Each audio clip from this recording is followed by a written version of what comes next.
नमस्ते। आज का हमारा टॉपिक है specific heat anomaly of metals, धातुओं की विशिष्ट ऊष्मा में विसंगति। तो देखिए, जैसे कि हम लोग जानते हैं, हमारे धातु दैट मीन्स मेटल्स, उसके जो वैलेंस इलेक्ट्रॉन्स होते हैं वो थर्मल एनर्जी एब्जॉर्ब करके भी बाहर जा सकते हैं मेटल सरफेस से, राइट। मतलब धातु होते हैं, उसके संयोजी इलेक्ट्रॉन हमारी ऊष्मीय ऊर्जा एब्जॉर्ब करके, अवशोषित करके वो बाहर की साइड जा सकते हैं।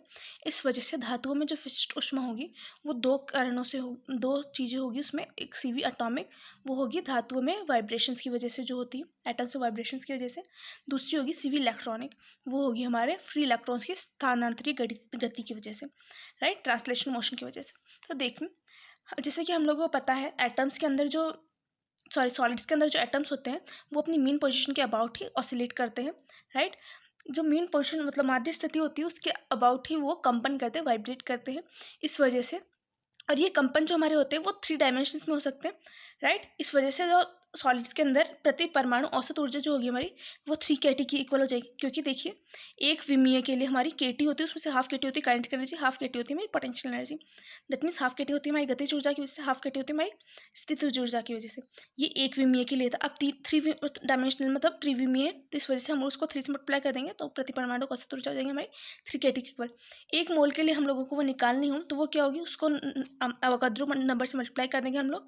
तो ई परमाणु हमारा हो जाएगा एक मोल के लिए 3n0 kT, वो हो जाएगा 3 RT के इक्वल। उससे CV हमारा जो होता है विशिष्ट ऊष्मा, वो हो जाएगी DE/dt इक्वल्स टू 3R के इक्वल। देखिए, ये रिजल्ट जो हमारा आ रहा है वो डिबायर थ्योरी के अकॉर्डिंग हाई टेम्परेचर पे मिलता है हम लोगों को। अब देखिए, ये तो हम लोगों ने CV निकाला, लेकिन क्या होता है हमारा CV में एक और चीज़ कंसिडर होगी हमारी, CV इलेक्ट्रॉनिक। अब देखिए, फ्री इलेक्ट्रॉन्स में हमारे ओनली गतिज ऊर्जा होती है, स्थितिज ऊर्जा नहीं होती। इस वजह से पर एटम हमारी क्या होगी, हाफ kT। तो क्योंकि 3 डायमेंशन हो जाएगा तो ये हो जाएगा 3/2 kT। अब क्योंकि n नॉट से मल्टीप्लाई करेंगे हम लोग ताकि हमारे पास मोल के लिए आ जाए, तो वो हो जाएगा हमारा CV 3/2 n0 kT, जो इक्वल हो जाएगा 3/2 RT के इक्वल। सॉरी, CV नहीं, E हो जाएगा हमारा 3/2 RT के इक्वल। उसे CV इलेक्ट्रॉनिक हमारा डिफ्रेंशिएट करेंगे T के साथ पेक्ष, तो हमारा जाएगा 3/2 R के इक्वल, राइट। तो देखिए, इससे हमारे पास नॉर्मल टेम्परेचर पे हमारे पास CV क्या होगा, 3R + 3/2R 9/2 R के इक्वल। लेकिन हम लोग जब एक्सपेरिमेंटली देखते हैं तो हमें पे CV जो होता है हमारा 3R के इक्वल मिलता है। दैट मीन्स इलेक्ट्रॉन्स का जो योगदान है हमारा 3/2R, उसको हम लोग नगण्य कंसिडर कर सकते हैं। एक्सपेरिमेंटली वो नगण्य होता है।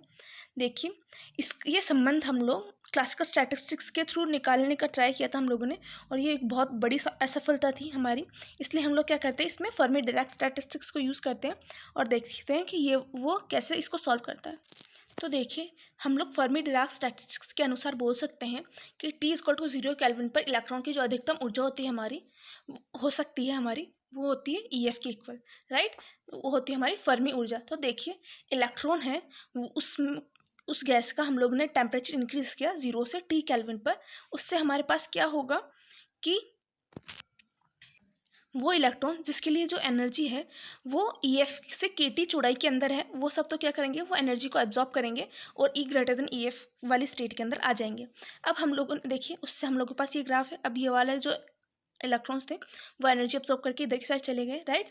तो देखिए, इससे हम लोगों के पास देख सकते हैं कि टोटल नंबर ऑफ इलेक्ट्रॉन्स यदि हमारे पास इक्वल टू कैपिटल N है और स्मॉल n है नंबर ऑफ इलेक्ट्रॉन्स जो कि टेम्परेचर T पर एनर्जी एब्जॉर्ब करके उच्च एनर्जी स्तर पे चले गए हैं, तो वो हमारे स्मॉल n किसके इक्वल होंगे, KT/EF इंटू कैपिटल N के इक्वल। तो देखिए, दैट मीन्स हमारे इलेक्ट्रॉन की ऊर्जा में वृद्धि हमारी जो होगी वो किसके इक्वल होगी, E=NKT, क्योंकि n नंबर ऑफ इलेक्ट्रॉन्स गए तो इसलिए हो जाएगी NKT। तो n हमारे पास है KT/EF इंटू कैपिटल N के इक्वल, इससे आ जाएगा K² T² N के इक्वल। तो देखिए, इससे हमारे पास CV इलेक्ट्रॉनिक्स जो आएगा वह DE/dt जो इक्वल होगा 2K² N/EF इंटू T के equal. That means CV electronic जो हमारा होगा वो T के डायरेक्ट प्रोपोर्शनल होगा। उसको हम लोग जब मैथमेटिकली निकालने का ट्राई करते हैं तो वो हमारे पास इक्वल आता है π² 2Z K² N/EF T के इक्वल। ये बहुत ज़्यादा मैथमेटिक्स यूज़ करने की निकाला गया था। ये वाला जो रिजल्ट है हमारा वो नॉर्मली सोच के निकाला गया है। ये वाला बहुत मैथमेटिकल रिजल्ट है। देखिए, अब यहाँ पर एन के को हम लोग R के इक्वल रख सकते हैं, राइट, क्योंकि n हमारा अवोगाड्रो नंबर होगा। इससे CV इलेक्ट्रॉनिक जो आएगा हमारा, उसमें हम लोगों ने क्या किया, पूरी टर्म्स को कांस्टेंट कर दिया, तो ये हो जाएगा 8T के इक्वल। राइट। तो इससे हम लोग CV इलेक्ट्रॉनिक के बाद CV एटॉमिक का रेशो निकालना चाहेंगे। तो देखिए CV इलेक्ट्रॉनिक का तो ये फॉर्मूला होता है और CV एटॉमिक हमारा होता है 3R के इक्वल। इससे हमारे पास आ जाएगा KT/EF के इक्वल, जो कि इक्वल होता है 10⁻²।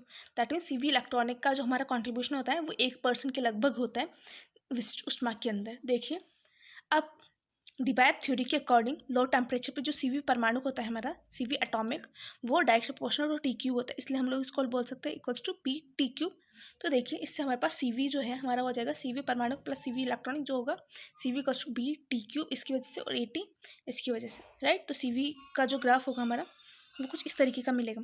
देखिए उसमें से ये वाला ग्राफ है हमारा, वो CV परमाणु का है। ये वाला ग्राफ है हमारा, स्ट्रेट लाइन नहीं है ऑलमोस्ट, वो है CV इलेक्ट्रॉनिक का, वो डायरेक्ट प्रोपोर्शनल T इसलिए स्ट्रेट लाइन ग्राफ आएगा। ये वाला डायरेक्ट प्रोपोर्शनल TQ पे इसलिए ऐसा कर्व वेरिएंट आएगा, और ये इन दोनों का कॉम्बिनेशन इस वजह CV इस तरीके का आएगा। तो यहाँ पर हम लोगों का specific anomaly of metals complete होता है। Thank you.